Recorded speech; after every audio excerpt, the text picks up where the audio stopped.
செந்தமிழர் அண்ணன் சீமான் ஒன்று பேசினாருங்க. ஐயா என்ன வேணாலும் சொல்லிட்டு போங்க, விஜய் கட்சி ஆரம்பிச்சாலும் ஆரம்பிச்சுட்டு போனாலும் அதை பற்றி எனக்கு கேவலையே கிடையாது.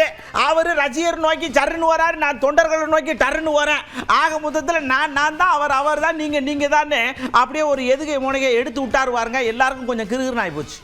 இப்போ நீங்கள் கேட்குறது இப்போ இவங்களுக்கு தெரியுது, அங்கே இருக்கிறவங்களுக்கு தெரியுது, மக்களுக்கு தெரியுதுன்னா அவங்க தான் முடிவெடுக்கணும். நாங்கள் அப்படி இல்லை. நாங்கள் ரசிகர்களை சந்தித்து கட்சி ஆரம்பிக்கிறது ஒன்று, மக்களை சந்தித்து மக்களின் பிரச்சனையிலிருந்து வர்றது ஒன்று. இப்போ நாங்கள் மக்களை சந்தித்து மக்களின் பிரச்சனையிலிருந்து வர்றோம். ரசிகர்கள் எங்கள் அண்ணன் கமலஹாசனோ ஐயா விஜயகாந்தோ தம்பி விஜயோ ரசிகர்களை சந்தித்து வராங்க. சீமான் ரசிகர்களை சந்திக்கிறார் அப்படின்னு நீங்கள் போடல, உங்களுக்கு புரியுதுன்னு நினைக்கிறேன். இப்போ அண்ணன் கமலஹாசன் அவர்கள் ரசிகர்களை சந்திக்கிறார், ஐயா விஜயகாந்த் தன் ரசிகர்களை சந்திக்கிறார் அப்படின்னு தம்பி விஜய்க்கும் போட்டீங்க, ரசிகர்களை சந்திக்கிறார். நான் அந்த அரசியல்களை போக விரும்பலை. அது என் தம்பியுடைய சுதந்திரமான முடிவு. அவருடைய பாதை வேற, எங்களுடைய பாதை வேற. அது எடுபடுது படலை, கவலைப்பட வேண்டியது அவரு.